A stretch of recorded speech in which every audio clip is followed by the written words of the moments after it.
வேதத்தை எடுத்துக்கொள்ளும். யாக்கோபு எழுதின நிருபம் 5வது அதிகாரம். யாக்கோபு 5வது அதிகாரம்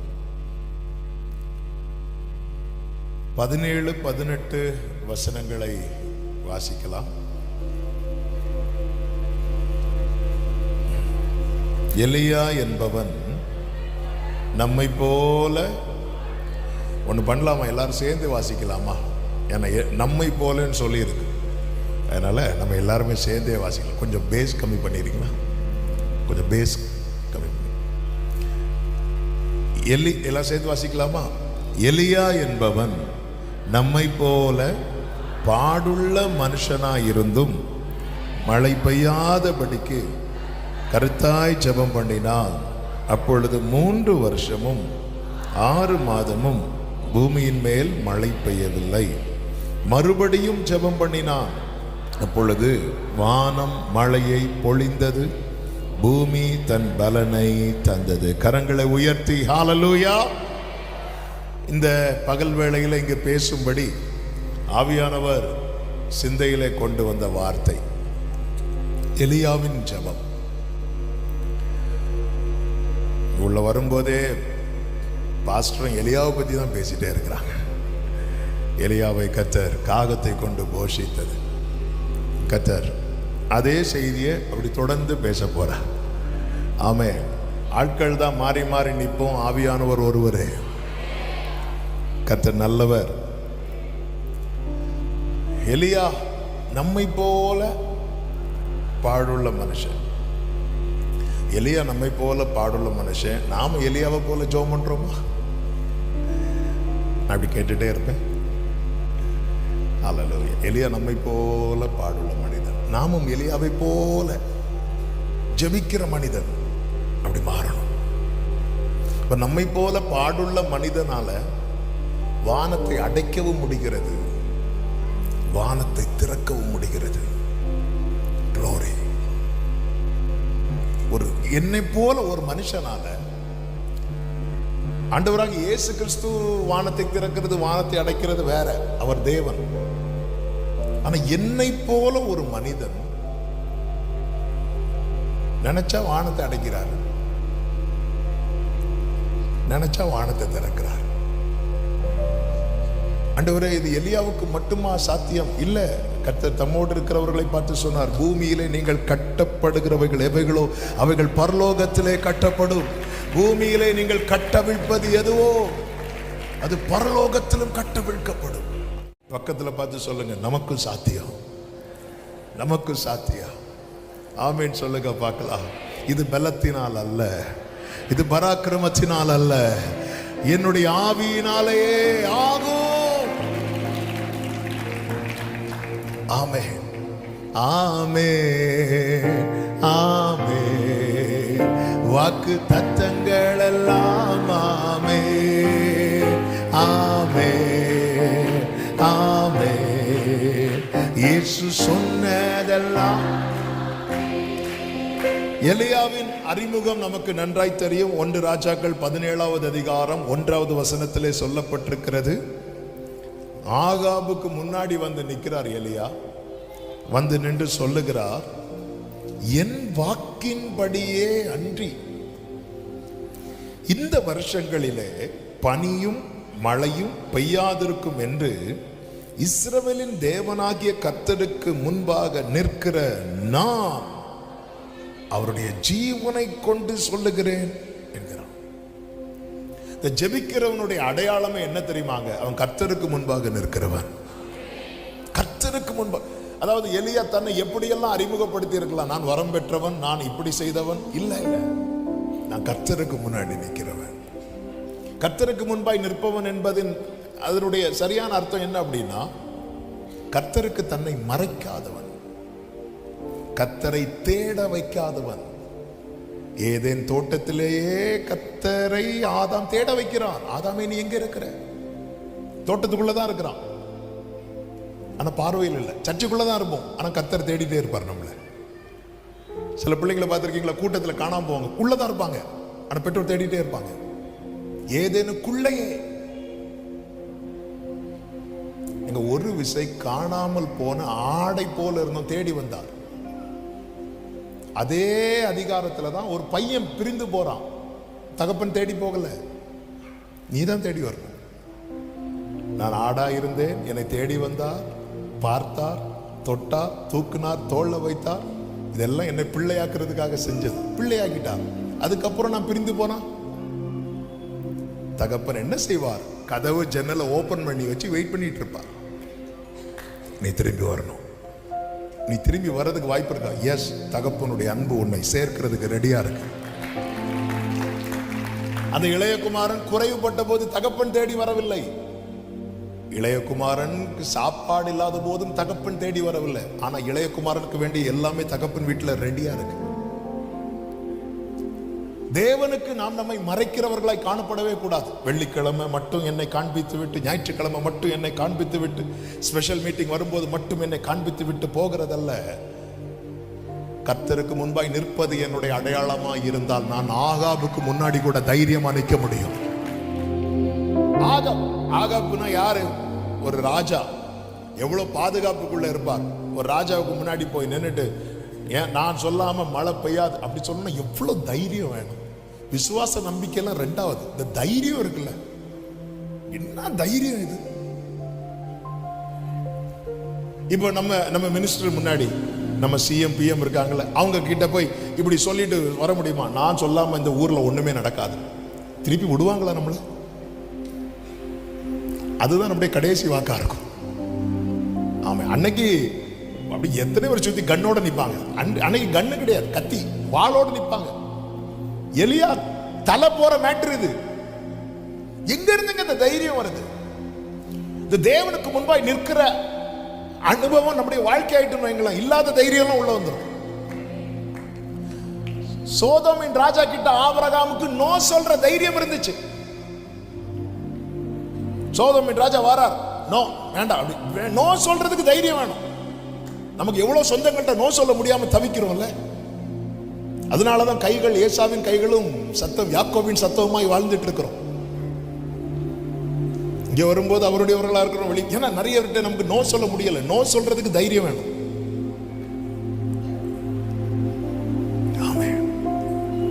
கர்த்தருக்கு முன்பாய் தாவீது சொல்ல, கர்த்தரை நான் எப்பொழுதும் எனக்கு முன்பாக வைத்திருக்கிறேன். இந்த தாவீதுக்கு கோலியாத்துக்கு முன்னாடி போய் நிக்கிற தைரியம் கிடைக்குது. மீதியானியருக்கு பயந்து கோதுமைய மீதியானியர் வர்றதுக்கு முன்னாடி ஆலையில கூட அவர் போரடிக்கல. ஆலையில போரடித்தா தெரிஞ்சிடும். யூசுவலா ஆலையில தான் போரடிப்பாங்க. இவர் ஆலைக்கு பக்கத்துல, சர்ச்சில் ஜோம் பண்ணா தெரிஞ்சிடும் சொல்லி சர்ச்சு பக்கத்துல இருந்து ஜோம் பண்றது. அப்படிப்பட்ட கிதியோன் கொஞ்ச நேரம் கர்த்தரோட பேசினான், அவ்வளவுதான். அடுத்த அதிகாரத்துல சத்தம் போடுகிறான். என்ன சத்தம் போடுறான் தெரியுமா? எல்லாரும் கேட்க சொல்லு, கர்த்தரின் பட்டயம் தான் கிதியோனின் பட்டயம் சொல்லு. எங்க இருந்துங்க இந்த தைரியம் வருது? இதுதான் தேவனுக்கு முன்பாய் நிற்க நிற்க நமக்குள்ளே அந்த தைரியம். அந்த அளவுக்கு நமக்கு தைரியம். ஜெப ஜீவியம் நம்மில் தொய்ந்து போகும்போது நம்மோடு கூட அதோடு கூட எதுவும் தொய்ந்து போகும் தெரியுமா? தைரியம், நம்பிக்கை எல்லாமே தொய்ந்து போயிடும். அது நானா இருந்தாலும் சரிதான். நான் கர்த்தருக்கு முன்பாய் நிற்பதை என் அடையாளமாக்கி கொள்வேன். ஆனால் தைரியமா, உம்மாலே நான் ஒரு சேனைக்குள் பாய்வேன், உம்மாலே நான் ஒரு மதிலை. நீ தண்ணீரை கடக்கும் போது நான் உன்னோடு இருப்பேன் சொல்லும் போது நம்ம திகைக்க மாட்டோம். இப்படி ஒரு வாக்குத்தத்தம் ஒரு வாட்டி நான் படிச்சுட்டு இருக்கிறேன். நீ தண்ணீரை கடக்கும் போது நான் உன்னோடு இருப்பேன். ஆண்டவர்கிட்ட, நான் ஆண்டவரை தண்ணீரை கடக்க போறேன். நீ அக்கினியில் நடக்கும் போது வேகாதிருப்பாய். ஏன் ஆண்டவர், வேற பாதையே இல்லையா ஆண்டவரே? வேகாதிருப்பாய்ங்கிறது கர்த்தருடைய உண்மை. ஆனா ஏன் அக்கினி? ஆனா கர்த்தருக்கு முன்பாய் நிற்கிற தாவீது சொல்கிறார், நான் மரண இருளின் பள்ளத்தாக்கில் நடந்தாலும் பொல்லாப்புக்கு பயப்படே. இதுதான் நம்முடைய அடையாளமா இருக்கணும். சமீபத்திலும் தூரத்திலும் இருந்து கேட்கிற அன்பு சகோதர சகோதரி, உங்கள் அடையாளம் என்ன? நான் இன்னொருடைய பிள்ளை, நான் இந்த இடத்துல இருக்கிறேன், நான் இப்படிப்பட்டவன். நான் கர்த்தருக்கு முன்பாய் நிற்கிறவன். என்னை நான் எப்பொழுதுமே கர்த்தருக்கு காண்பிக்கிறவனாகவே இருக்கிறேன். என்னை நான் எப்பொழுதும் கர்த்தருக்கு காண்பிக்கிறவனாகவே இருக்கிறேன். அப்படிப்பட்டவங்களை தாங்க ஆண்டவருக்கு வேணும். அப்படிப்பட்டவங்க தான் ஆண்டவருக்கு தேவை எப்போதுமே எப்பொழுதுமே. அதனாலதான் இந்த எலியா ஒரு வாட்டி சூறை செடிக்கு கீழே போய் படுத்திருப்பார். ஆண்டவரால் தாங்க முடியாது. அந்த இடத்துல தூதனை அனுப்பி எழுப்பி கிளம்பு, எலியாவே உன் அடையாளம் என்ன? எலியாவே என் முன்னாடி வந்து நிக்கிறதான, ஏன் இப்ப நிக்க முடியல? போத ஆண்டவரே, போத ஆண்டவரே, இந்த ஜனங்களுக்காக நான் இவ்வளவு நன்மையை வாங்கினதுக்கு அப்புறம் என்னை கொல்ல ஏசபேல் பிளான் பண்ணும்போது ஒருத்தர் கூட என்கிட்ட நிக்கலையே ஆண்டவரே, போத ஆண்டவரே, எனக்கு அந்த அடையாளம்லாம் வேண்டாம் ஆண்டவரே, என்னை எடுத்துக்கொள்ளுங்க ஆண்டவரே. எலியாவே கிளம்பு. எலியா புறப்பட்டு கர்த்தருடைய பர்வதத்தில் போனதுக்கு அப்புறம் கெபிக்குள்ள போயிருக்கிறார். அவரால் அந்த அடையாளத்தை அவர் திருப்பியும் புதுப்பிக்கிறதுக்கோ அல்லது திருப்பியும் அந்த அடையாளத்தில் அறியப்படுறதுக்கோ அவரால் முடியல. அந்த அளவுக்கு சோர்வு. ஒரு தேவ பிள்ளையை போல சோர்ந்து போகிற, விசேஷமாய் ஊழியனா இருக்கிறதுனால சொல்றேன், இந்த ஊழியர்களை மாதிரி சோர்ந்து போற, ஏன்னா அந்த அளவு யார்கிட்ட போய் சொல்ல முடியும்? யார்கிட்ட போய் காட்ட முடியும்? ஆனா கர்த்தர் யார் தெரியுமா? எந்த இடத்துல யார் அனுப்பணுமோ, இந்த இடத்துல அவர் நினைச்சிருந்தா காகத்தை அனுப்பியிருக்கலாம். ஆனா இந்த இடத்துல சங்கீதத்தில் ஒரு வார்த்தை உண்டு, உன் வழிகளிலெல்லாம் உன்னை காக்கும்படி உனக்காக தூதர்களுக்கு கட்டளையிடுவார், ஆனா ஆபத்துன்னு வரும்போது நானே அவனோடு இருப்பேன். என் தேவன் யார் தெரியுமாங்க? ஊழியக்காரருடைய சுகத்தை விரும்புகிறவர். என் பிள்ளை நல்லா இருக்கணும்னு சிம்பிளா சொல்றேங்க, நீங்க நல்லா இருக்கணும்னு மனசார நினைக்கிற ஒரே ஒருத்தர் தான் உண்டு. நல்லா இருக்கணும். ஆமென். அதனாலதான் கர்த்தர் கொடுக்கிற ப்ராமிஸ், நான் உன் கூட தான் இருப்பேன், நான் உன்னோடு இருப்பேன். இயேசு கிறிஸ்து முதல்ல ஞானஸ்நானம் கொடுக்கிறார். அதுக்கப்புறம் சீஷர்களை வச்சு ஞானஸ்நானம் கொடுக்கிறார். இப்போ இயேசு கிறிஸ்து எடுத்துக்கொள்ளப்படுறார். சீஷர்களை வச்சு ஞானஸ்நானம் கொடுக்கும்போது சீஷர்கள் தண்ணியில் இறங்கி ஞானஸ்நானம் கொடுப்பாங்க. இயேசு கரையிலேருந்து பார்த்துட்டு இருப்பார். யோவான் 4வது அதிகாரம் படிக்கும்போது தெரியும் நமக்கு. இப்போ இயேசு கிறிஸ்து எடுத்துக்கொள்ளப்படும் போது சொல்றார், நீங்க போய் எல்லாருக்கும் ஞானஸ்நானம் கொடுங்க. அப்படி சொல்லும்போது எல்லாரும் பார்த்துட்டு இருந்தாங்க. ஆண்டவரே, இதுவரை நாங்கள் ஞானஸ்நானம் கொடுக்கும்போது நீங்க கரையில் இருந்தீங்க, இப்போ நீங்க எல்லாமே எப்படி ஆண்டவரை கொடுக்கறதுக்கு? அப்படி பார்த்துட்டு இருக்கும்போது இயேசு சொல்றாங்க, பாரு, உலகத்தின் முடிவு பரியந்தம் சகல நாட்களிலும் நான் உங்க கூட தான் இருக்கிறேன். என்ன அதன் அர்த்தம்? பேதுருவே, உங்ககிட்ட ஒரு காரியத்தை செய்ய சொல்லி அனுப்புறேன்ல, அந்த காரியத்தை செய்யும் போது நீ புரிந்து கொள், நான் வேற எங்கேயுமே இல்லை, உன் கூட தான் இருக்கிறேன், உன் கூட தான் இருக்கிறேன். ஆமென். நேரம் அதிகம் போகிறது. சுருக்கின நேரத்தில் எலியாவின் 3 ஜெபங்களை உங்கள் மத்தியிலே நான் சொல்லி ஜெபிக்க விரும்புகிறேன். அந்த 3ஐயும் நான் முதலாவது சொல்லி விடுகிறேன். 1, கருத்தான ஜெபம். கருத்தான ஜெபம். 2, செப்பனிடப்பட்ட ஜெபம். 3, உத்தரவாத ஜெபம். நம்முடைய வாழ்க்கையிலே இந்த ஜெப ஜீவியம் நமக்கு தேவை. கருத்தான ஜெபம், மீனிங்ஃபுல் பிரேயர். நாம் வாசித்த வசனத்தில் சொல்லப்பட்டிருக்கிறது, எலியா என்பவன் நம்மை போல பாடுள்ள மனுஷனாய் இருந்தும். அப்போ ஏன் அந்த நம்மை போல வேதத்தில் சொல்லப்பட்டிருக்கிற வார்த்தையை ஒன்னை கூட விடக்கூடாது. அதன் அர்த்தம் என்னன்னா, இதுல எக்ஸ்கியூஸே கிடையாது. என்னால முடியாது, அவங்களுக்கு தான் முடியுங்கிற பேச்சுக்கே இடம் கிடையாது. அடுத்த வார்த்தை கவனிங்க, மழை பெய்யாதபடிக்கு கருத்தாய் ஜெபம் பண்ணினான். நீங்க பழைய ஏற்பாட்டுல எலியா மழை பெய்யாதபடிக்கு ஜெபம் பண்ணதை எங்கேயாவது பார்க்க முடியுமா? மழை வர்றதுக்கு ஜெபம் பண்ணதை பார்க்க முடியும். ஆனா மழை வராம இருக்கிறதுக்கு எலியா எப்படி ஜெபம் பண்ணாருன்னு பழைய ஏற்பாட்டுல பார்க்க முடியுமா? பார்க்க முடியுமா? முடியாது. ஏன் முடியல தெரியுமா? எப்படி பார்க்க முடியும்? அவர் தான் கதவு பூட்டிட்டு ஜெபம் பண்றாரு. இதுதான் அந்தரங்க ஜெபம். அந்தரங்க ஜெபம். இந்த 3 வருஷம் எலியா என்ன பண்ணார் உலகத்துக்கு தெரிஞ்சது என்ன தெரியுமா? அவர் போய் உட்கார்ந்திருந்தார், காகம் வந்துச்சு, சாப்பிட்டார். அதுக்கப்புறம் சாரி பார்த்து வீட்டுக்கு போனார், சாப்பிட்டார். இது மட்டும்தான். ஆனா மக்களுக்கு தெரியாத இன்னொரு பக்கம் இருக்கிறது. என்ன தெரியுமா? அவர் கருத்தாய் ஜெபிக்கிறவராயிருந்தார். நம்முடைய வாழ்க்கையின் அந்த அந்தரங்க ஜீவியத்தில் ஜெப ஜீவியம் என்பது ரொம்ப மீனிங்ஃபுல்லா இருக்கணும், ரொம்ப மீனிங்ஃபுல்லா இருக்கணும். இந்த 3 வருஷம் ஜெபித்த எலியாதான் கர்மேல் பர்வதத்தில் நின்று ஜெபிக்கும் போது அக்கினி இறங்கினது. என்னுடைய அந்தரங்கத்திலே ஜெபமே இல்லாம நான் வெளியே வந்து எவ்வளவு சத்தம் போட்டாலும் நோ யூஸ். அதனாலதான் இந்த ஜெபத்துக்கு பேர் கருத்தான ஜெபம். எது கருத்தான ஜெபம் தெரியுமா? கேட்கப்படுகிற எல்லா ஜெபமுமே கருத்தான ஜெபம். இந்த 3 வருஷம் நமக்கு தெரிஞ்சது, எலியா சாப்பிட்டு இருந்தார், எலியா கேரித்தாற்றண்டையில் ஒளித்திருந்தார், அங்கிருந்து இன்னொரு இடத்துக்கு போனார், அங்கிருந்து இங்க வந்தார். இல்ல, பைபிள் அழகா ரெக்கார்ட் பண்ணியிருக்கு. அவன் மழை பெய்யாதபடிக்கு. நமக்கு தெரிந்த ஜெபம் எலியாவின் வெளியரங்கமான ஜெபம். கர்மேல் பர்வதத்திலே உச்சியிலே மழை பெய்யும்படி அவன் ஜெபித்த ஜெபம். அப்ப அவனுக்கு நமக்கு தெரியாத ஒரு பிரேயர் லைஃப் எலியாவுக்கு இருக்கிறது. நம்ம ஜெபிக்கிறவங்கன்னு வெளியே தெரியுது, அவங்களுக்கு தெரியாத ஒரு ஜெப ஜீவியம் நமக்கு இருக்கணும். இது யாருக்கு இருந்தது என்றால் இயேசுவுக்கு இருந்தது. இது எல்லாருக்கும் தெரியாது, ஆனா சீஷர்களுக்கு மட்டும் தெரியும். எனவேதான் இயேசுவின் இடத்துல வந்து கேட்டாங்க, ஆண்டவரே ஜெபிக்க எங்களுக்கு சொல்லித்தாங்க. அவங்க எல்லாம் ஜெபிக்க தெரியாதவங்களா? எல்லாரும் ஜெபிக்க தெரிஞ்சவங்க தான். ஆனா இவர் சீக்கிரட்டா போய் ஜெபம் பண்றாரு, இருட்டோட இருட்டா எழுந்து போய் ஜெபம் பண்றாரு. இது யாருக்குமே தெரியாது.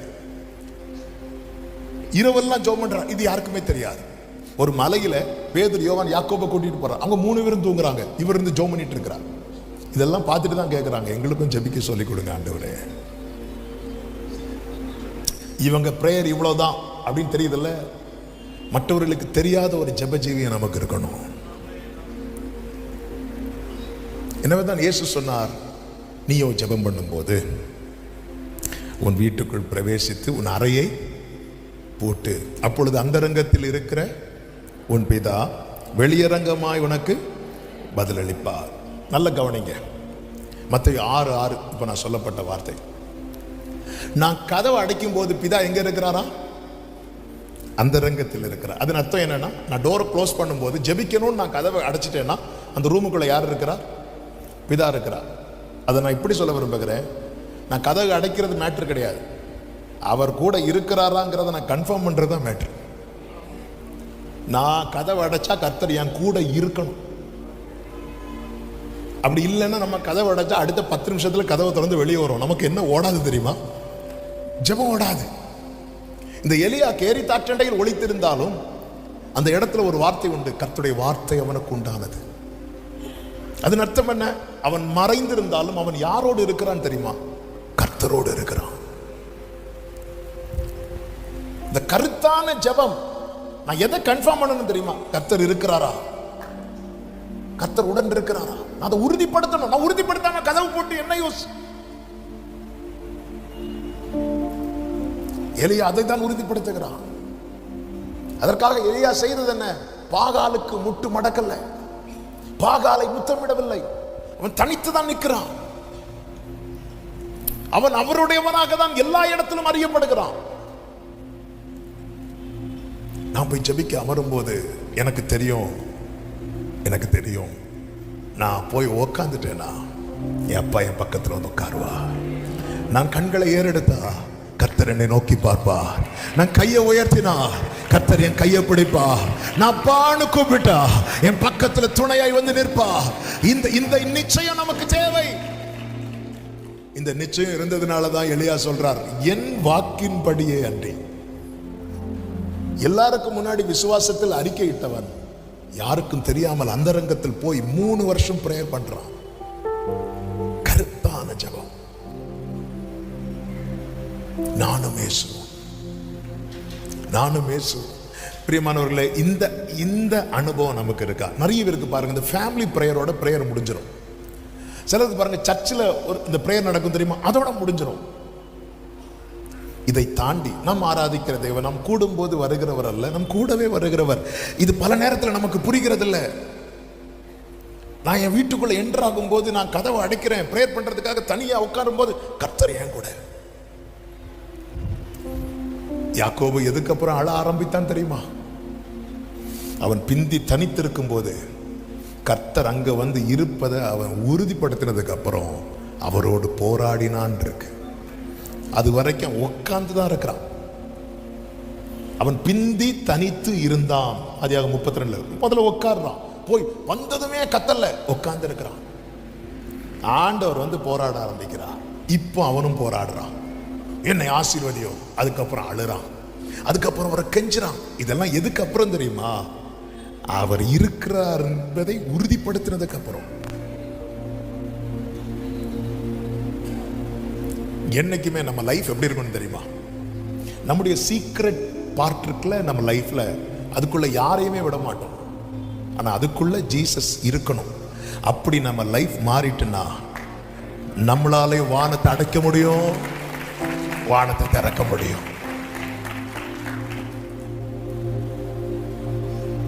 ஆமென்.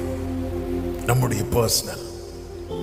நான் என் கதவை போட்டு எனக்கு ஒரு காரியம், ஐயோ நீங்கெல்லாம் இப்படி ஜெபம் பண்றீங்க, நீங்கெல்லாம் இப்படிதானே சொல்லப்பட்டிருக்கிறது, அரைக்கதவை அடைத்து தானே ஜெபம் பண்ணணும்னு. Okay good. அரைக்கதவை அடைக்கும் போது உள்ள கர்த்தர் இருக்கிறாரா என்பதை கன்ஃபார்ம் பண்ணிட்டு அடைங்க. எங்க நம்ம ஒருத்தங்களும் ஃபோன் பண்றோம், லைனே கிடைக்காம பேசி என்ன யூஸ்? லைனே கிடைக்கல, நம்பர் இருக்கு, டயல் பண்ணிடுறோம், டிப் டிப் டிப்னு ஒரு சவுண்டு மட்டும் கேட்குது. ஹலோ எப்படி இருக்கீங்க, நல்லா இருக்கீங்க பேசிட்டு இருந்தா என்ன யூஸ்? கருத்தான ஜெபம். நாம் ஜெபிக்கிறதை குறித்து கர்த்தர் சாட்சி கொடுக்கணும். பவுல் பாருங்க, தமஸ்குக்கு போகிற வழியில கர்த்தர் அவனை சந்திக்கிறான். அவன் கேட்கிறான், என்ன செய்ய சித்தமா இருக்கு? நீ தமஸ்குக்கு போ, அங்க நான் உனக்கு சொல்றேங்கிறார். அவன் தமஸ்குக்கு போறான். 3 நாள் சாப்பிடாம இருந்தான் பைபிள்ல இருக்கு. இப்பொழுது கர்த்தர் அனனியா கிட்ட பேசுறார். பேசும்போது என்ன சொல்றாரு தெரியுமா? அப்போஸ்தலர் 9:11 அவன் இப்பொழுது ஜெபம் பண்ணுகிறான். Glory. அவன் ஜெபிக்கிறது அவன் யார்கிட்டயும் சொல்லல, ஆனா கர்த்தர் அதை சொல்றார் பாருங்க. அவன் இப்பொழுது ஜெபம் பண்ணுகிறான்.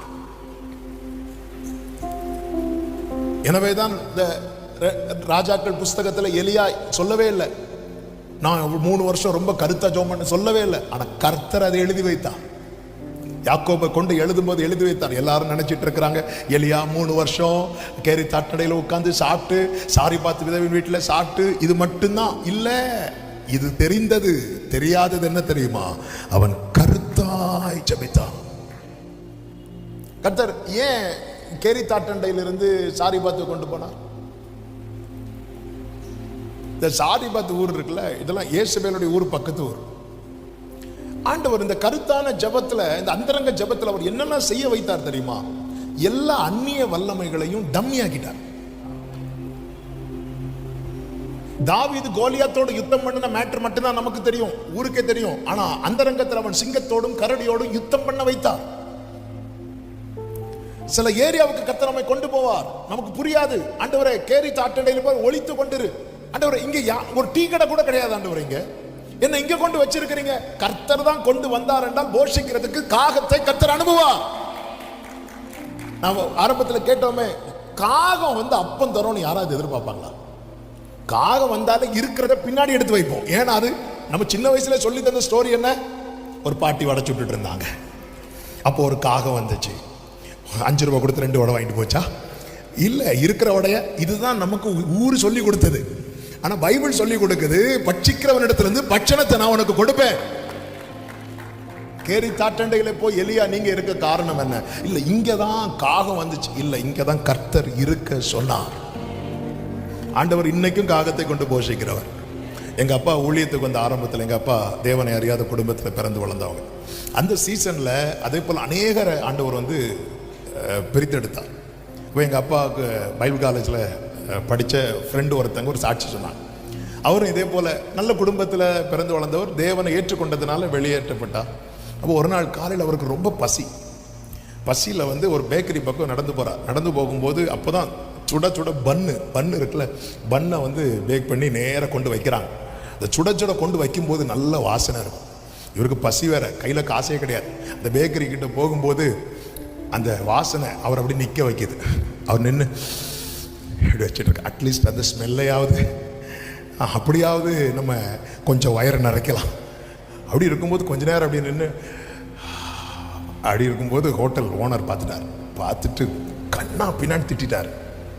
இருந்து மோப்பம் பிடிக்கிறத பாரு, கிளம்பு காலையிலேன்னு சொல்லிட்டு இவரால். ஏன்னா இவர் நல்ல குடும்பத்தில் பிறந்து வளர்ந்து ஆண்டவர் நிமித்தம் ஒன்றும் இல்லாமல் இன்னைக்கு ரொம்ப சங்கடத்தில், ஆண்டவரே நான் திருடெல்லாம் ஒன்றும் செய்யலையே ஆண்டவரே, ஒரு பண்ணு எனக்கு வாங்க முடியல, கொஞ்சம் அந்த வாசனை கொஞ்சம் நல்லா இருக்குன்னு சொல்லி நின்னனே ஆண்டவரே அப்படின்னு சொல்லிட்டு ஃபீல் பண்ணி அப்படி போயிட்டு இருக்கும்போது தலையில் ஒன்று விழுது. எம்மான்னு சொல்லி கை வைக்கிறாரு. பார்த்தா பண்ணு. இப்படி மேலே பார்த்தா ஒரு காக்கா. இந்த ஓனரு இவரை திட்டிட்டு இருக்கும்போது ஒரு காகம் ஓடி ட்ரேல இருந்து ஒரு பண்ணை தூக்கிட்டு அது போகும்போது இந்த ஓனர் என்ன பண்றாருன்னா காக்காவை விரட்டுறார். விரட்டுனதும் பயந்து காக்கா என்ன பண்ணுதுன்னா பண்ணை கீழே போட்டுட்டு போயிட்டு இவர் பண்ணை எடுத்துட்டு, ஆண்டவரே நீர் எலியாவை மட்டுமல்ல என்னையும் போஷிக்கிற தேவன். அதுக்காக டெய்லி காலையில கதவை திறந்து காக்காவே அப்படி பார்த்துட்டு இருக்க கூடாது. நம்ம பிரச்சனை என்னன்னா, ஒரு நாள் 2 நாள் காகம் அப்பம் கொண்டு வந்தா அடுத்த நாளே காகத்துக்கு நம்பரை வாங்கி சேவ் பண்ணி வைப்போம். ஆண்டவர்கிட்ட இதே போல நிறைய காகங்கள் உண்டு. அவன் என் ஆண்டவர்கிட்ட நிறைய காகம் நமக்கு தெரியாது. ஆண்டவர் எலியாவை போஷித்து சாப்பிட வச்சு ஜோம் பண்ண வச்சா. வெறும் ஜோம் பண்ண வைக்கிறது, ஜோம் பண்ணிட்டே இருக்கும்போது ஆற்று தண்ணீர் வற்றினதுன்னு இருக்கு. அந்த எந்த தண்ணீரை குடித்து வாழ வைக்கிறாரோ அந்த தண்ணீர் வற்றி போகிறதுன்னா நீங்க தானே சொன்னீங்க, இந்த தண்ணியை தான் நீ குடிச்சு. அப்படின்னா நம்ம மைண்ட்ல என்ன செட் பண்ணி வைத்திருப்போம்? அப்ப மழை வரது வர இந்த தண்ணீர் வற்றாது. ஆனா மழை வர்றதுக்கு முன்னாடி வற்றி போய்விட்டது. ஏன் ஆண்டவரே? ஆண்டவர் சொல்ல, நீ கிளம்பு, சாரி பார்த்துக்கு போ. ஆமே எலியாவே, காகம் வந்ததுனாலதான் நீ இவ்வளவு நாள் சாப்பிட்டல. இனி நீ போனதுனால ஒரு குடும்பம் சாப்பிட போகுது. எலியா எப்படி போயிருப்பார் நினைக்கிறீங்க? இப்படிதான் போயிருப்பார். ஏன்னா ஒரு வீட்டுல விதவைக்கு கட்டளையிட்டேன்னு சொல்றாரு ஆண்டவர். பாத்தீங்களா எப்படி சொல்லியிருக்கணும்? நானா இருந்தா எப்படி சொல்லியிருப்பேன்? எலியாவே, அங்க ஒரு அம்மாவும் பையனும் ரொம்ப கஷ்டப்படுறாங்க, நீ போனா கொஞ்சம் அவங்களுக்கு ஆறுதலா இருக்கும். ஆண்டவர் அப்படி சொல்லல, அவளுக்கு நான் கட்டளையிட்டு இருக்கிறேன் உன்னை போஷிக்க. அப்ப எலியா என்ன நினைச்சிட்டு போயிருப்பார்? பெரிய வீடா இருக்கும். அப்படி பார்த்தா ஒரு அம்மா அங்கிருந்து 2 விறக பொறுக்கிட்டு இருக்கிறான். நீ போய் எனக்கு ஏதாவது சாப்பிட கொண்டு வா. இல்லையா, என்கிட்ட கொஞ்சம் மாவு கொஞ்சம் எண்ணெய் தான் இருக்கு, நானும் என் பிள்ளையும் சாப்பிட்டு சாக போறேன். எப்படியும் சாக தானே போற, அதை நீ முதல்ல எனக்கு கொடு.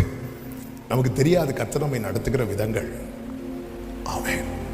அந்த இடத்துல எலியாவின் நிமித்தம் மாவும் குறையல, எண்ணெயும் குறையல.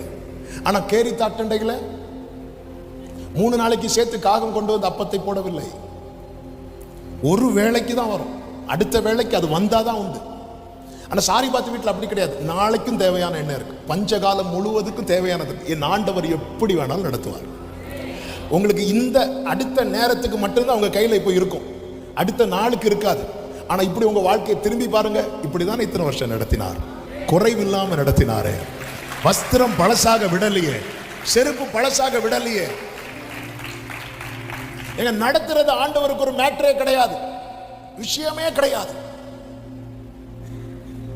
இந்த தேவன் என்றென்றும் உள்ள சதா காலமும் நமது தேவன், மரண பரியந்தம் நம்மை. 3 அனுபவங்கள் இஸ்ரவேலரை கர்த்தர் நடத்தினார். எகிப்தின் அனுபவம், வனாந்திர அனுபவம், கானானின் அனுபவம்.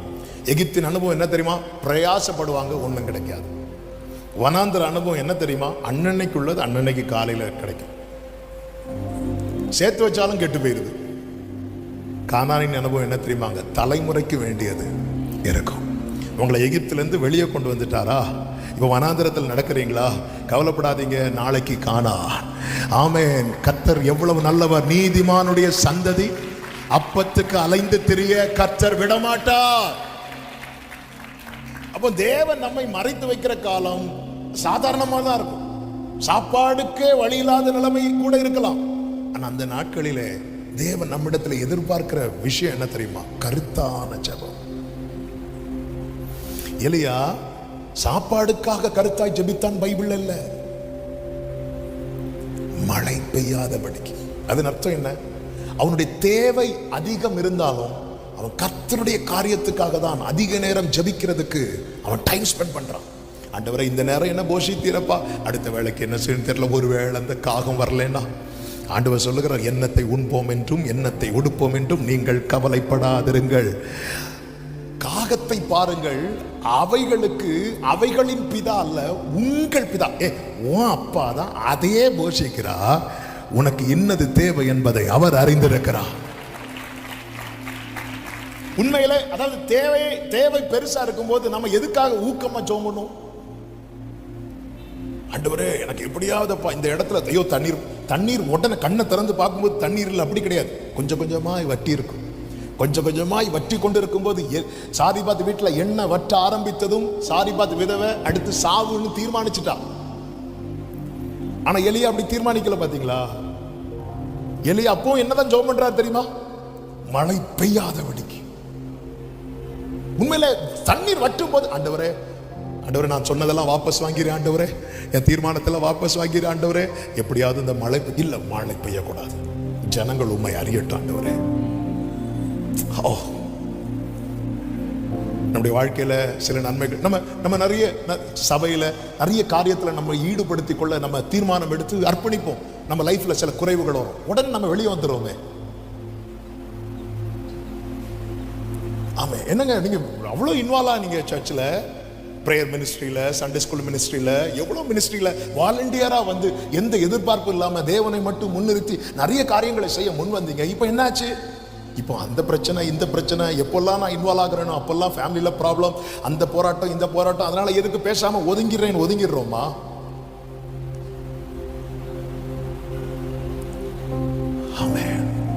இல்ல, உனக்கு கொஞ்சம் பலன் இருந்தோம், நீ என் நாமத்தை மறுதலியாதபடியான திறந்த வாசலை உனக்கு முன்பாக வைத்திருக்கிறேன்.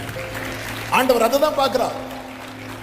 ஆண்டவர் எலியாவுக்கிட்ட சொல்றார், உன்னை போஷிக்கும்படிக்கு நான் ஒரு விதவைக்கு கட்டளையிட்டு இருக்கிறேன் சொல்லும் போது, ஆண்டவரே அவ யாரு நான் யாரு?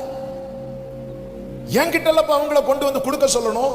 எலியா சொல்லல, எலியாவுக்கு தெரியும் என் ஆண்டவர் ஒருபோதும் தீமை செய்கிற தேவன் அல்ல. எங்க சர்ச்சில் ஒரு பையன், அவன் பார்த்தீங்கன்னா அவனுக்கு அப்பா இல்லை, ரொம்ப ஒரு பாவப்பட்ட குடும்பம். படித்து முடிச்சுட்டான், அவங்க அம்மா கஷ்டப்பட்டு படிக்க வச்சுட்டாங்க, படித்து முடிச்சுட்டான். படித்து முடிச்சு வேலைக்கு ட்ரை பண்ண வேலை கிடைக்காது. ஒரு வாட்டி வந்திருந்தா அழுறான், எங்கே அழுறான். ஒரு இன்டர்வியூக்கு போகிறான், எல்லாம் கிடைக்குங்கிற எதிர்பார்ப்போடு போகிறான், கிடைக்கல, வேதனையோடு வந்துட்டான். சில மாதங்கள் கழித்து மீண்டும் சென்னையில் ஒரு இன்டர்வியூ ஆஃபர் வருது. வரான், பாஸ்டர் இது எப்படியாவது கிடைச்சிடணும் பாஸ்டர், ஒரு எத்தனை இவ்வளவுதான் வேகன்சி இருக்கிற, நிறைய பேர் அப்ளை பண்ணுறாங்க, எங்களுக்கு அடுத்து என்ன செய்யணும்னு தெரியல. ஒரு தங்கச்சி இருக்கிறா, அம்மாவும் இதுக்கு மேலே அவங்களுக்கு கஷ்டப்பட முடியாது சொல்லும்போது, சரிப்பா ஜோம் பண்ணி நாளைக்கு அவன் கிளம்பணும். வரான், ப்ரே பண்ணிட்டு ஈவினிங் ஃபோன் பண்ணுறான், பாஸ்டர் எனக்கு ஏன் பாஸ்டர் இப்படி நடக்குது, ஏன்பா? ஆக்சிடெண்ட் ஆகிட்டு பாஸ்டர், கையில் ஃபேஸ்லெல்லாம் ஸ்க்ராட்ச் ஆகிட்டு, எனக்கு ரொம்ப சங்கடம் ஆகிட்டு, இனி எப்படி பாஸ்டர் நான் போவேன், என் முகத்தை என்னாலேயே பார்க்க முடியல. உனக்கு ஃப்ராக்சர் இருக்கான்னு கேட்டேன், இல்லை. உன்னால் ட்ராவல் பண்ண முடியுமான்னு கேட்டேன், ட்ராவல் பண்ண முடியும் பாஸ்டர், நீ போ அப்படின்னு. அடுத்த நாள் போகிறான், ஒவ்வொருத்தரையா இன்டர்வியூ எடுத்து ரிஜெக்ட் பண்ணுறாங்க. இவன் போகிறான், இவன் மேலே கீழே பார்த்தாங்க, என்ன தம்பி ஆச்சு, இப்படி இந்த வர்றதுக்காக ஆயத்தமாகிற சில பொருட்கள்லாம் வாங்க போனேன், விழுந்து ஆக்சிடென்ட் ஆகிட்டு, இந்த பெயின்லேயே நீ வந்திருக்கிறியப்பா, உன்னை பார்க்கவே பரிதாபமாக இருக்கு, உன்னை நான் செலக்ட் பண்ணிடுறேன்னு அப்படின்றாங்க.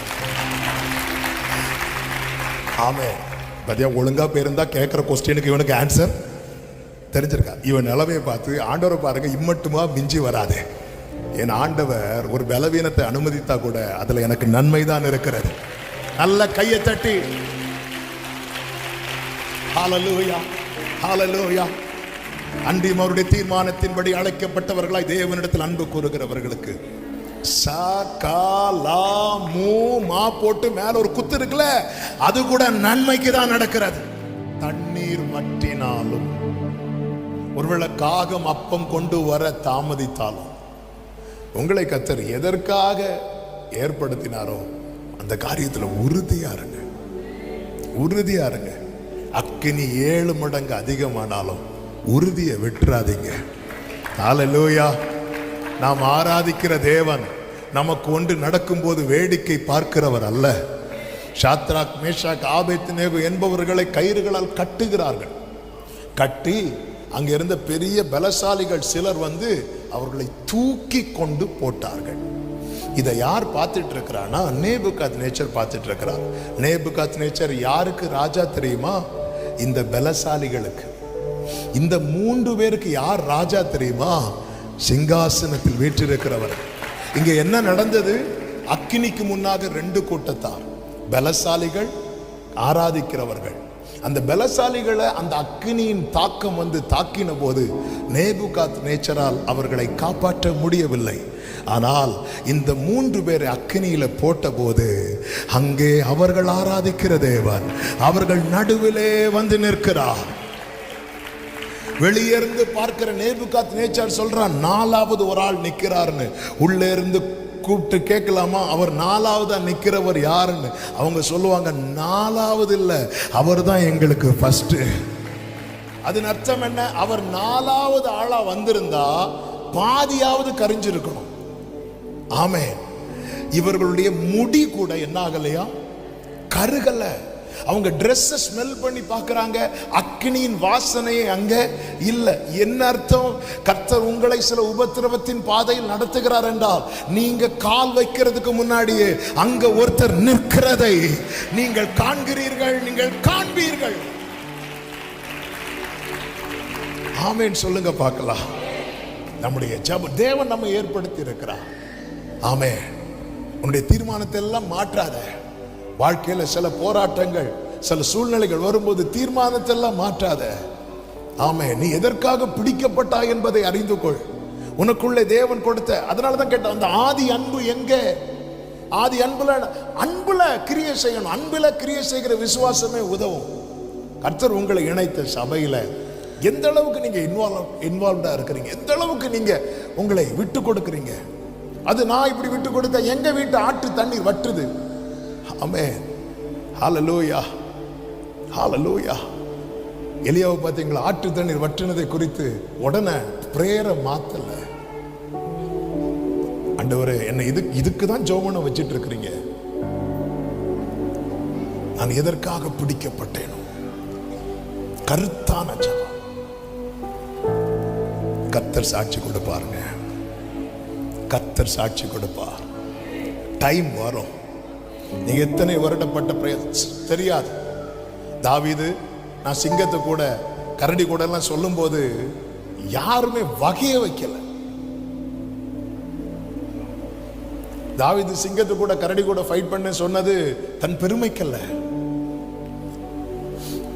அதுல என்ன தேவன் காப்பாற்றினார், இதுலயும் காப்பாற்றுவார் என்பதை எல்லாரையும் நம்ப வைப்பதற்காக.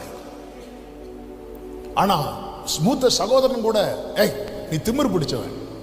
பாருங்க, ஒரு சாட்சி சொன்னதும் என்ன சொல்லிட்டாங்க? திமிர் பிடிச்சவன். உலகம் 1000 சொல்லும், அதுக்காக நீ சொல்ற சாட்சியை சொல்லாம இருந்துராத. ஆமென். ஒரு நாள் வந்தது, தாவீதே, இனி நீ சொல்லாத தாவீதே, ஜனங்க சொல்லுவாங்க, சவுல் கொன்றது 1000, தாவீது கொன்றது 10,000. நம்முடைய அந்தரங்கத்துல நம்முடைய ஜெபம் ரொம்ப முக்கியம். 2வது, செப்பனிடப்பட்ட ஜெபம். 1 ராஜாக்கள் 18வது அதிகாரத்திலே அங்கே தெரியும், அக்கினினால் உத்தரவு அருளுகிற தேவனே தெய்வம் என்ற ஒரு சவால். இப்பொழுது பாகால் தீர்க்கதரிசிகள் நிற்கிறாங்க, கர்த்தர் சார்பில் எலியா மட்டும் நிற்கிறார். பாகால் தீர்க்கதரிசிகள் காலை முதல் மாலை வரை எவ்வளவோ சத்தமிட்டு பார்க்கிறார்கள், முடியவில்லை. ஒரு நிமிஷம் கவனிங்க. இப்படி ஒரு சேலஞ்சை நமக்கு முன்னாடி வச்சா எத்தனை பேர் அக்செப்ட் பண்ணுவோம்? நீ ஜோம் பண்ணா தீ வந்துட்டுன்னா நாங்க நம்புறோம் நீ ஆராதிக்கிற தேவன் பெரிய தேவன். அப்படி ஒருத்தங்க சவால் வைக்கிறாங்க, அக்செப்ட் பண்ணுவோமா? நான் அக்செப்ட் பண்ண மாட்டேன். ஆனா பாகால் தீர்க்கதரிசிகள் அக்செப்ட் பண்ணாங்க. பாத்தீங்களா? நம்ம பல பக்தி வைராக்கியத்தை மற்றவர்களிடத்திலிருந்து கற்றுக்கொள்ள வேண்டி இருக்கிறது. பாகால் தீர்க்க, அப்போ அவங்க இவ்வளவு கான்பிடண்டா சொல்றதுக்கு ரீசன் என்ன? ஏன்னா அவங்கள பொறுத்த வரைக்கும் இந்த பாகால் இருக்குல்ல, பாகால் தான் அக்கினியின் தேவன் என்று அவர்கள் வைத்து வழி. எனவேதான் பாகாலுக்கு தங்கள் மூத்த பிள்ளைகளை தீக்கடக்கம் பண்ணுவார்கள். அக்கினிக்கு ஒரு தேவன், மழைக்கு ஒரு தேவன். அதனாலதான் எலியா எல்லாத்தையும் ஸ்டாப் பண்றார். நீ மழைக்கு ஒன்ன வணங்கிட்டு இருக்கிறல்ல, நான் சொல்லாம வராது. ஏன்னா நான் ஜீவனுள்ள தேவனுக்கு முன்பாய் நிற்கிறவன். மழையோ அக்கினியோ அதுக்கு கண்ட்ரோல் ஜீவனுள்ள தேவனிடத்துல மட்டும்தான் இருக்கிறது. இவன் பாகால் தீர்க்கதரிசிகள் வந்து அக்செப்ட் பண்றாங்க, அந்த சேலஞ்சை அக்செப்ட் பண்ணி அவங்க சத்தம் போடுறாங்க எல்லாம் பப்ளிக்கா. அப்ப அவங்கள பொறுத்த வரைக்கும் அவங்க என்ன தீர்மானம் தெரியும், அந்நிய அக்னியாவது இறக்கிடலாம், அந்நிய அக்னியாவது இறக்கிடலாங்கிற கான்பிடன்ட்ல அவங்க ஜோம் பண்றாங்க. ஆனா இறக்க முடியல. ஏன் இறக்க முடியல தெரியுமா? அந்த மலையில ஒரு எலியா நிக்கிறான். உன் அந்தரங்க ஜப ஜீவியம் கருத்தான ஜபமா இருந்தா நீங்க இருக்கிற பட்டணத்துல அந்நிய வல்லமைகள் எல்லாமே செயலிழந்து போயிடும். இந்த கோயம்புத்தூர் பட்டணத்துல இப்படிப்பட்ட எலியாக்கள் தேவை, இப்படிப்பட்ட எலியாக்கள் தேவை. ஆமே. ஆனா என்ன ஒரு பரிதாபம்னா 450 ஈஸ்ட் 1 இப்படிதான் இருக்கு கண்டிஷன். ஜனங்கள் எல்லாம் இருக்கிறாங்க, எலியாவின் பிரசங்கத்தை கேட்கிறாங்க. ஆனா பதிலுக்கு ஒரு ஆமேன் கூட போடாம கேட்டுட்டு இருக்கிறாங்க. இவங்க பாகால் தீர்க்கதரிசிகள் சொன்னாலும் கேட்பாங்க, எலியா சொன்னாலும் கேட்பாங்க. எலியா பார்த்தார், இது வேலைக்கு ஆகாது. இப்ப அவங்க டர்ன் முடியுது. இப்ப கொஞ்ச நேரம், அந்தி பலி நேரம், எலியா வரார். எலியா என்ன செய்தார் தெரியுமா? எல்லாரையும் தம்மிடத்தில் வரவழைக்கிறார். 1 ராஜாக்கள் 18வது அதிகாரம் 39வது வசனத்தை பார்த்தீர்களாம். எல்லாரையும் அழைக்கிறார். இந்த வேர்டை கவனிங்க. செப்பனிடப்பட்ட ஜெபம் யாவரோடும் சமாதானம், யாவரோடும் சமாதானம். எல்லாரையும் அழைக்கிறார். இதான் செப்பனிடப்பட்ட ஜெபம். எல்லாரையும் அழைக்கிறார். அடுத்து என்ன செய்கிறார்னா 10-2 பிரிந்து கிடக்கிறது கோத்திரங்கள். 10-2 ரெகோபெயாம் நாட்களிலே அது பிரிய ஆரம்பித்தது. சாலமோன் நாட்களிலே இறங்கின அக்கினி அதன் பிறகு இறங்கவே இல்லை. ஏன் இறங்கலைன்னா பிரிந்து கிடக்கிறது. எலியா என்ன செய்கிறார் பாருங்க, 12 கற்களை எடுத்து வைக்கிறார். 1 2 3 4 5 6 7 8 9 10. இந்த 10ஓட வைத்து விட்டு இஸ்ரவேல் என்று சொல்வான் என்று ஆகா பார்த்து கொண்டிருக்கும் போது தள்ளப்பட்ட 11வது கல்லையும் வைக்கிறார், 12வது கல்லையும் வைக்கிறார். இதுதான் செப்பனிட, பலிபீடத்தை செப்பனிடுகிறான். ஆபிரகாம் பலிபீடத்தை உண்டாக்கினான், எலியா பலிபீடத்தை செப்பனிட்டான். முற்பிதாக்கள் உண்டாக்கின பலிபீடங்கள் இன்னைக்கு தகர்ந்து கிடக்கிறது. என கேட்கிற எலியாக்களே, அதை செப்பனிடவே கர்த்தர் உங்களை அழைத்திருக்கிறார். யாவரோடு சமாதானம். நீ காணிக்கை செலுத்த வரும்போது உன் பேரில் உன் சகோதரனுக்கு ஒரு குறை இருந்தா நீ அதை வச்சுட்டு, நீ அதை அங்கேயே வச்சுட்டு போ அப்படிங்கிறா. அதன் அர்த்தம் என்ன? நீ ஒப்புரவாகிட்டு வா, நான் வெயிட் பண்றேன்னு தான் அர்த்தம். நான் வெயிட் பண்றேன். ஆண்டவரே டைம் ஆயிரும். ஒரு டைம் ஆகாது. நான் என்னை விட பிஸி யாருன்னு கேட்கிறார் கர்த்தர். கர்த்தரை விட யாருங்க பிஸி? நம்ம இங்க குட் நைட் சொல்லும் போது அமெரிக்காக்காரன் குட் மார்னிங் ஜீசஸ்மா. ஆமா, இஸ்ரவேலை காக்கிறவர் தூங்க விட மாட்டான். அவர்கிட்ட சொல்ல நான் வெயிட் பண்றேங்கிறார். நான் வெயிட். கிதியோன் சொல்றாருல, ஆண்டவரே நான் காணிக்கை எடுத்துட்டு வரதோட வெயிட் பண்ணுங்க, நான் வெயிட் பண்றேன். மனோவா சொல்றாருல, நான் போய் காணிக்கை எடுத்துட்டு வரதோட வெயிட் பண்ணுங்க, நான் வெயிட் பண்றேன். ஆண்டவர் காயினுடைய காணிக்கையை தள்ளவில்லை, அங்கீகரிக்கவில்லைன்னா இருக்கு. அங்கீகரிக்கிறதுக்கு சான்ஸ் கொடுக்கிறார். காயினே இப்ப ஒரு பிரச்சனை இல்லை, நான் வாசற்படியில பாவம் இருக்கு பாரு, அது தூக்கி போட்டுருவான். நீ நன்மை செய்தால் உனக்கு மேன்மை இருக்கு. உனக்கு நீ ஒரு நன்மை செய். என்ன ஆண்டவர் நன்மை செய்யணும்? நீ திரும்பி போகும்போது செய்யணும்னு நினைச்சிருக்க பாரு சில காரியம். சர்ச்சுக்கு வரும்போது கழட்டி போட்டுட்டு வர, திரும்பி போகும்போது அதை தூக்கி போடு. அவன் அங்கீகரிக்கிறேன். ஆண்டவர் வெயிட் பண்றார். டைம் ஆச்சுன்னு சொல்லி எலியா அவசரப்படல. எலியாவுக்கு தெரியும், நான் இந்த பலிபீடத்தை செப்பனிடாம எவ்வளவு கத்துனாலும் ஆன்சர் வராது. ஆனா என்ன ஒரு ஆச்சரியம் பாருங்க, நீங்க பலிபீடத்தை செப்பனிட்டுட்டீங்கன்னா உங்க ஜெபம் சுருக்கமா இருந்தாலே பதில் ஹெவியா இருக்கும். அந்த இடத்துல எலியா வந்து பெரிய வார்த்தைகள்லாம் மேக்சிமம் 42-45 வார்த்தைக்குள்ளதான் சொல்லியிருப்பார். நீங்க வீட்டில் போய் கவுண்ட் பண்ணுங்க, 40லேருந்து 50க்குள்ளதான் வார்த்தைகள் இருக்கும். அதுக்குள்ளவே அக்கினி இறங்கிட்டு. ஆண்டவரை இவ்வளவு ஆண்டவர், நான் எவ்வளவு கத்தியும் அக்கினிக்கு போயிட்டு ஒரு சூடு கூட, கோயம்புத்தூர் சூடு அது வேற, நான் அதை சொல்லலை. நான் எவ்வளவு ஆண்டவர், நீ பலிபீடம் செப்பனிடாம.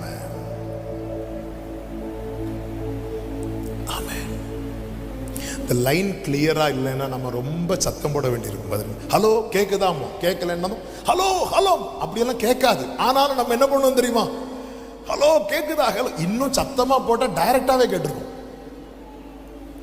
ஆனா லைன் ரொம்ப கிளியர் ஆயிட்டு வைங்களா, ஹலோ அப்படி பேசினாலே கிளியரா கேட்கும். நீ பலிபீடம் செப்பனிட்டுட்டீங்கன்னா, நீங்க இருக்கிறது பூமியிலேயா இருக்கலாம், கர்த்தர் இருக்கிறது பரலோகத்திலேயா இருக்கலாம், ஆனா சிக்னல் கிளீனா இருக்கும். சிக்னல் கிளீனா இருக்கும். அதான் யாவரோடும் சமாதானம். ஒருத்தங்களை மன்னிக்க முடியலையா, ஆண்டவர்கிட்ட ஓப்பனா சொல்லுங்க. நம்ம நியாயப்படுத்த கூடாது. ஆண்டவரே, எனக்கு அந்த நபரை மன்னிக்க முடியல, மன்னிக்கிறதுக்கு ஏதோ என்ன மாத்துங்க. உன் பலவீனத்துல எப்பவும் பவுல்கிட்ட சொல்லுவார் அந்த வார்த்தைய. பவுல்கிட்ட எப்போ சொல்லுவார்? முள்ளு குத்தும் போது சொன்னாரா? பவுல் முள்ளு குத்துறத சொன்னதுக்கு அப்புறம் சொன்னாரா? 3 முறை ஆண்டவர்கிட்ட சொல்றார், ஆண்டவரே இது என்ன குத்திட்டே இருக்குது. சொன்னதுக்கு அப்புறம் கர்த்தர் சொல்றார். நம்ம சொல்லாததுனால அவருடைய பலன் பூரணமாய் விளங்க மாட்டேங்குது. ஆண்டவரே, சிலர் பண்ணது என்னால மன்னிக்கவே முடியாதுப்பா, என்னால மறக்கவே முடியல ஆண்டவரே, என்ன அப்படிதான் ஆண்டவர் டியூன் பண்ணிட்டு இருக்கிறார். சில நபர்கள் நான் செய்தது ஊழியத்தில் ஒரு நல்லா ஆண்டவருக்குள்ள போயிட்டு இருக்கும்போது சர்ச்சுக்கு ஒருத்தர் வரல. 1 மாசம் கழிச்சு ஒரு நாள் நைட்டு வெளியே நின்று பெல் அடிக்கிறார். நான் பார்க்குறேன், இவரையும் வெளியே நிற்கிறார். பிரதர் உள்ள வாங்க. இல்லை, நீங்கள் வெளியே வாங்க. வெளியே போயாச்சு. வெளியே போனோன்னு என் கையை பிடிச்ச என்ன மன்னிச்சிருங்க. எதுக்கு? நல்லா தானே இருக்கீங்க. இல்லை என்ன மன்னிச்சிட்டேன்னு சொல்லுங்க. என்ன சொல்லுங்க? இல்லை 1 மாதம் ஆச்சு நான் சர்ச்சுக்கு வந்து. ஏன் வரல?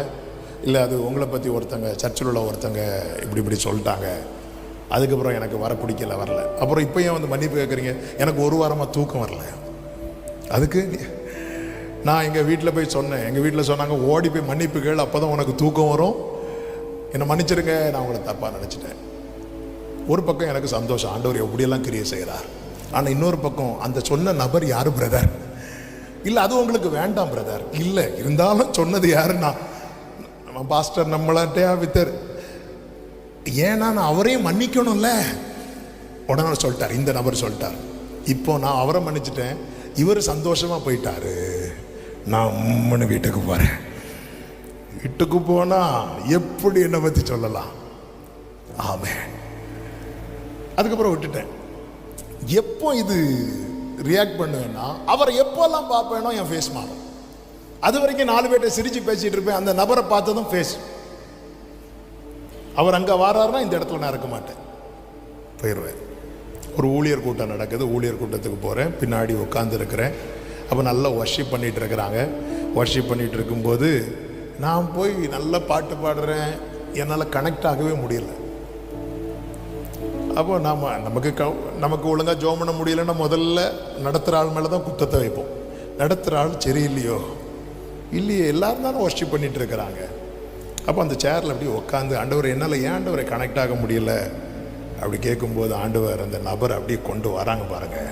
அந்த நபர் அப்படி கொண்டு வந்தது என் ஃபேஸ் தேவ சமூகத்தில், இந்த காயினுடைய முகநாடி வேறுபட்டதில்லை, அப்படியே மாறிச்சு. ஆண்டவர் சொன்னார், மன்னிச்சுக்கோ. அப்படி முடியாது ஆண்டவரை. எப்படி ஆண்டவரை? ஆண்டவர் சொன்னார், நீ மன்னிக்கலைன்னா என் பிரசன்னத்தை அனுபவிக்கவே முடியாது. இந்த ப்ரீச் பண்ணுறது ரொம்ப ஈஸி, ஆனால் அதில் அந்த லைனில் நின்று அனுபவிக்கும் போது என்னால் தாங்கவே முடியல. எப்படி ஆண்டவர் நீங்கள் சொல்கிறீங்க? நான் இருக்கோம் கூட இருக்கிறத நீ அனுபவிக்கணும்னு நீ மன்னிச்சுதான் ஆகும். இந்த சம்பவம் காலை ஒரு 11 மணிக்கு நடக்குது. மீட்டிங் 2:30 முடியுது. 2 மணி வரை போராடிட்டு இருக்கிறார். லாஸ்ட் செர்மன் முடிஞ்சு பாஸ்டர் ப்ரேயருக்கு திருப்பி நடத்துறாரு. திருப்பி நான் அப்படியே உட்காந்துருக்கேன். ஆண்டவர் ஒரே ஒரு வார்த்தை கேட்குறாரு, நான் உன் கூட இருக்கிறத அனுபவிக்க கூடாத அளவுக்கு உனக்கு வைராக்கியம் இருக்காடா அப்படின்னு கேட்டார். ஆண்டவர்கிட்ட ஒன்று, எனக்கு மன்னிக்க மனசே இல்லை ஆண்டவரே, ஆனால் எனக்கு நீங்கள் வேணும், அதுக்காக நான் மன்னிக்கிறேன் ஆண்டவரே அப்படி சொல்லிட்டு அழுதுட்டேன் பாருங்க. ஒருத்தங்க பின்னாடி நம்மளை ஹக் பண்ண அப்படி இருக்கும். அப்படி ஒரு உணர்வு ஆண்டவர் எனக்கு தந்தார்.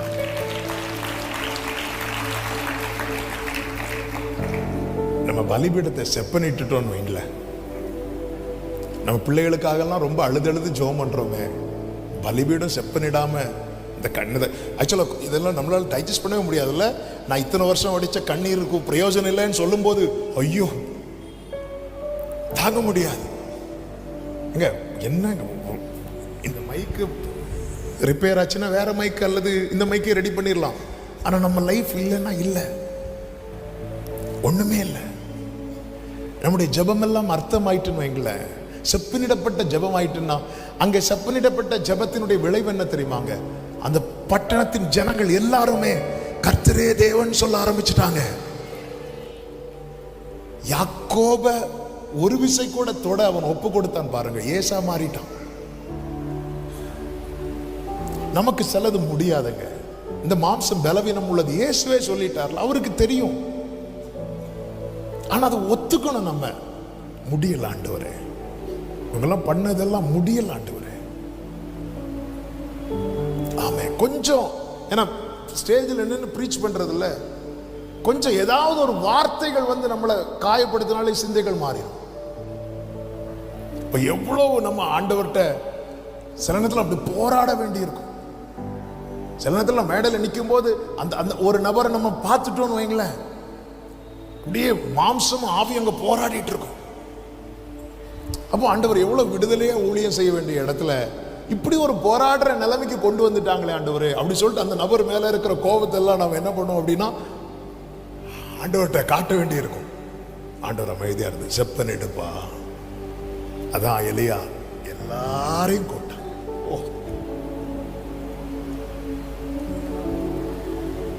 செப்பனிடப்பட்ட ஜெபம். மூன்றாவது உத்தரவாத ஜெபம். என்ன உத்தரவாத ஜெபம்? எலியா எல்லாருக்கும் முன்னாடி சொல்லிட்டு போனார், என் வாக்கின் படியே அன்றி மழை பெய்யாது. ஒரு சத்தியத்தை கேளுங்கள். சில சூழ்நிலைகளை கர்த்தர் உங்களை தான் உத்தரவாதம் எடுக்க வைக்கிறார் என்றால், அந்த 1 ராஜாக்கள் 18வது அதிகாரத்தில் 2 நபர்கள் சொல்லப்பட்டிருக்கிறது. ஒன்று ஒபதியா, நன்மை செய்கிறவன். இன்னொன்று ஆகாப், தீமை செய்கிறவன். நன்மை செய்கிறவனுக்கும் மழை கர்த்தர் உங்க மூலமா தான் கொடுக்க விரும்புகிறார். தீமை செய்கிறவனுக்கும் மழையை கர்த்தர் உங்க மூலமா தான் கொடுக்க விரும்புகிறார். அதாவது நமக்கு நம்மளை துன்பப்படுத்துறாங்க தெரியுமா, அவங்களுக்கும் ஆசீர்வாதமா கர்த்தர் நம்மை தான் வைத்திருப்பார். எலியாவே இந்த ஆகாபுக்கும் மழை உன் மூலமா தான் வரணும். இந்த ஆகாபா தான் அவ்வளவு பிரச்சனை. ஆனா நீ ஜெபம் பண்ணாதான். அதனாலதான் ஆண்டவர் சொல்வார் 1 ராஜாக்கள் 18:1 நீ போய் உன்னை ஆகாபுக்கு காண்பி அப்படிம்பார் ஆண்டவர். அந்த ஆகாபுக்கா? எஸ், அவன் புல்லுக்காக அலைஞ்சிட்டு இருக்கிறான்பா.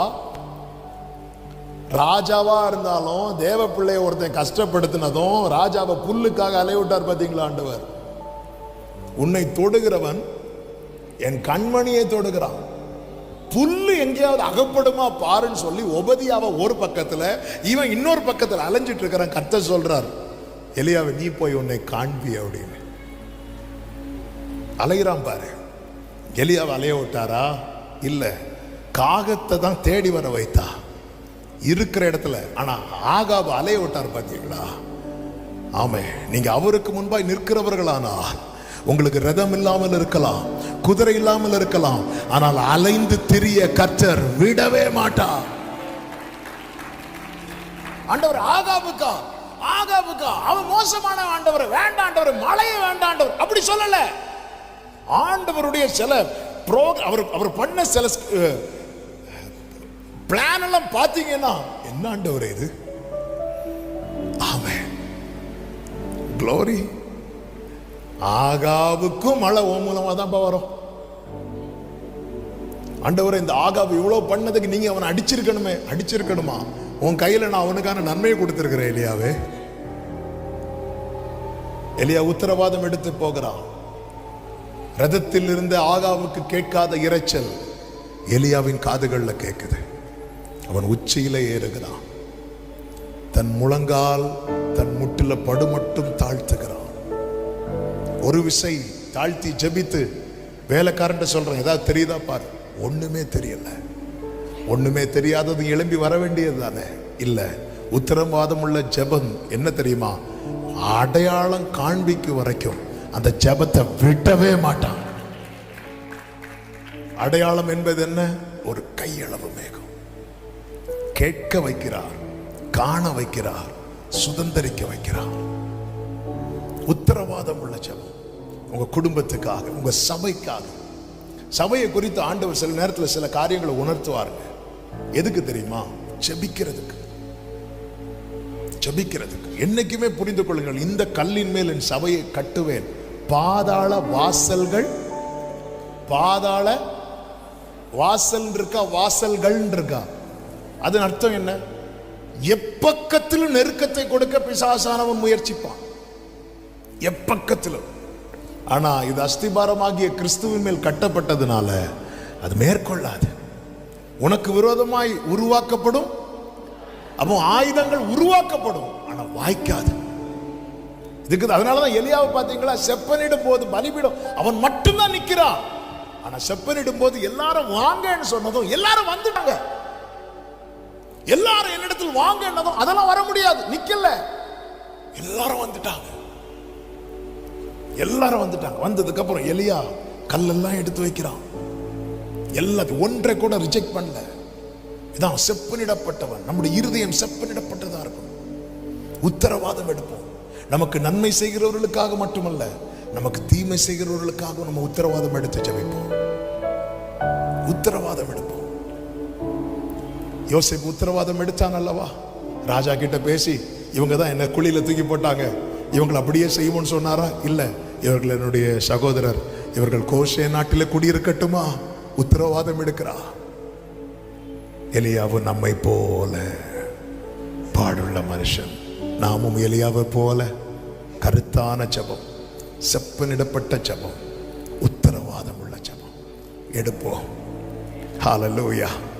நம்ம இப்படிப்பட்ட நிலையிலே நம்முடைய வாழ்க்கை தொடருமானால் நம்மை தேவன் எடுக்கும் ஒரு நாள் வரும்.